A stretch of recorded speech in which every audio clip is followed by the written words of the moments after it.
ഭാര്യയും ഭർത്താവും കൂടി പിരിഞ്ഞ്. അയാൾ പറഞ്ഞ് എൻ്റെ കൂട്ടുകാരനോട് ചെന്ന് അവളെ വിളിക്കാൻ വേണ്ടി പറഞ്ഞിട്ടുണ്ട്, ഞങ്ങൾ തമ്മിലുള്ള പ്രശ്നം ഒന്ന് പറഞ്ഞു തീർക്കാൻ വേണ്ടി പറഞ്ഞിട്ടുണ്ട്.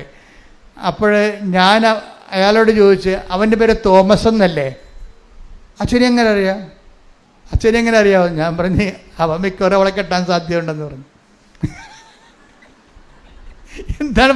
എന്താ പ്രശ്നം എന്നറിയാമോ? ഈ ആളിൻ്റെ കൈ എൻ്റെ ബൈബിളിൽ വെച്ചിട്ട് പുറത്ത് കൈ വെച്ചപ്പോൾ ഞാൻ ഈ കൂളിംഗ് ഗ്ലാസ്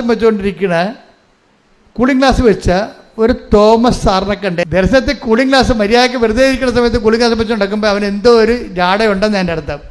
ഈ ആൾ ഭാര്യയെടുത്ത് കോംപ്രമൈസ് ചെയ്ത് വിട്ട ആളിൻ്റെ പേര് തോമസ് ആണെന്ന് എനിക്കറിയത്തില്ല. അത് തോമസ് ആണെന്ന് കർത്താവിന് എന്നെ മനസ്സിലാക്കാൻ വേണ്ടി എനിക്ക് മനസ്സിലാകുന്ന തോമസിനെ ദർശനത്തിൽ അവതരിപ്പിക്കുകയാണ്. ദൈവം എന്ത് രസമാണെന്നറിയാം ദൈവത്തിന് കൂടെ ജീവിക്കണത്.